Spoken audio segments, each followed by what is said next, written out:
Glad you're with us tonight. I'm Lynn Brooks. And I'm Terry Brewer. Up first at 5 o'clock, getting your hands on the hottest ticket in town, the BAMA LSU football game.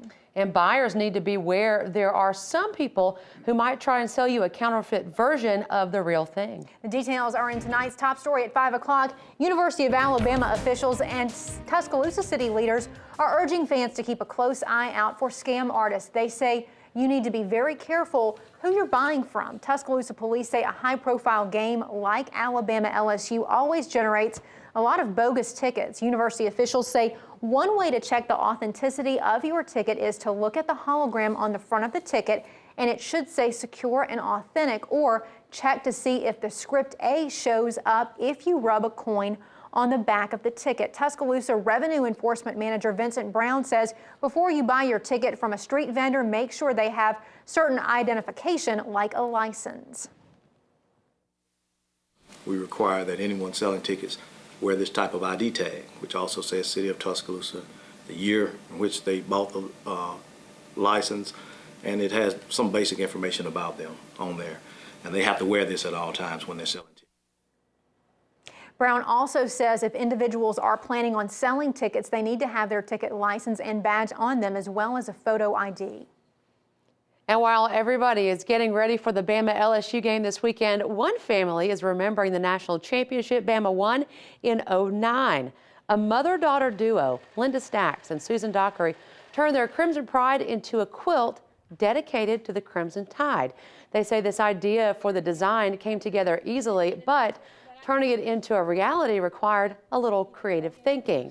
Stacks says they hope to one day give the quilt to Coach and Terry Saban. I think that would be neat that they receive a homemade quilt. I mean, it's from our heart, you know, we spent several days on it, but it's, you know, we think maybe they would appreciate one.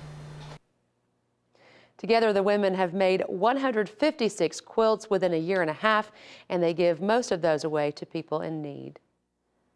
Another big competition will be brewing Saturday outside Bryant-Denny. This one is called the LOUISIBAMA, I hope I'm saying that right, Gumbo Bowl. Former Alabama football legend Bob Baumhauer and other famous chefs are joining together to cook up the world's largest pot of gumbo. Their goal, cook up enough gumbo to feed around 10,000 people, and they'll do it all inside this 300-year-old pot.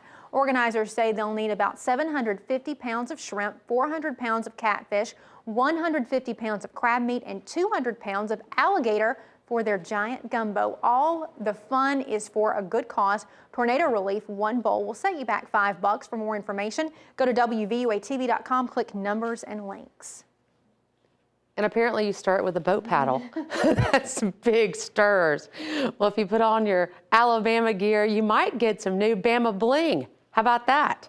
The Tuscaloosa Tourism and Sports Commission encouraging all the BAMA Nation to show off that BAMA spirit leading up to the big gridiron battle against the Tide and Bayou Bengals. The TTSC is making stops at area businesses. They're giving out memorabilia to the BAMA fans who are really getting in the spirit. Last night, in fact, they passed out UA gear to all the fans over at Chuck's Fish in downtown Tuscaloosa. Jessica White with TTSC told us this is their way of showing love for the Tide. We're raising awareness to the community to really get involved and get in behind the Crimson Tide and make sure that you're showing your Crimson Tide spirit this week.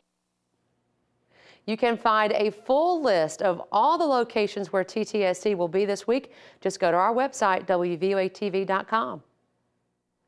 Before the big game this weekend between BAMA and LSU, we invite you to spend your Saturday morning with us right here on WVUA TV. We get things started first thing Saturday at 8 a.m. with Crimson Tide Kickoff, presented by Alpha Insurance, featuring WVUA's Gary Harris and John Huddleston. Then from 9 until 10, Nick Saban's show, Hey Coach.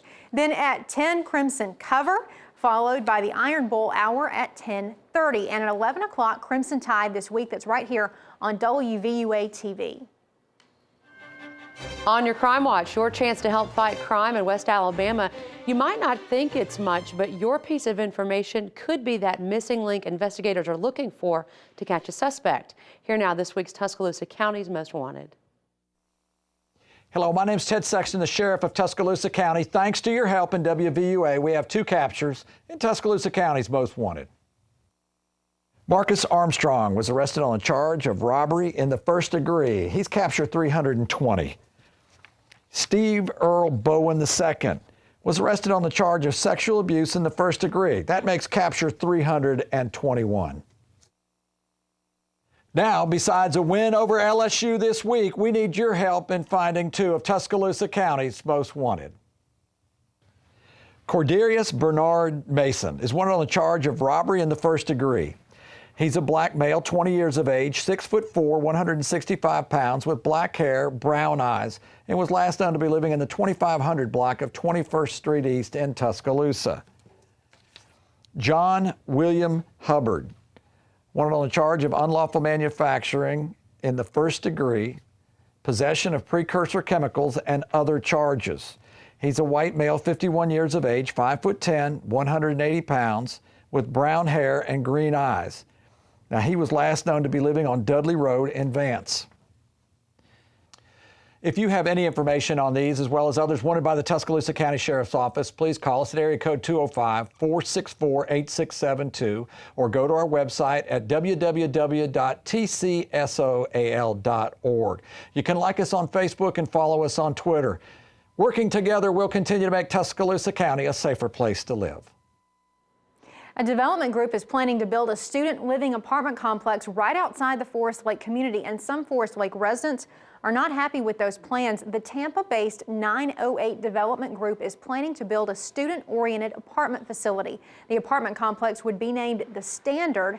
The planned location would be at the corner of Hargrove Road and 2nd Avenue. City leaders have concerns about the proposal. Some say improvements are needed with the busy intersections surrounding the area, and many Forest Lake residents say the complex won't fit in with the neighborhood. Well, see, I think it's wrong to put four-story buildings of any kind in residential areas. I mean, I can't think, even Midtown, I think is 3 stories, and this would be 4 stories, and it just is going to look wrong.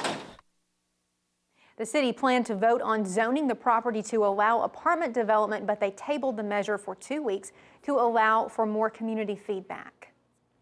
WVUA is covering Tuscaloosa County, where the community of Holt is getting a helping hand in the form of a green grant. The Tom Bigby Research Council and Development has awarded Holt an $8,000 grant. Sean Faulkner with Holt in Action says the money will go toward the greening of Holt. That's a program to promote rebuilding, reshaping, and revitalizing the county. Holt, as you may recall, was hit hard by the April 27th tornado.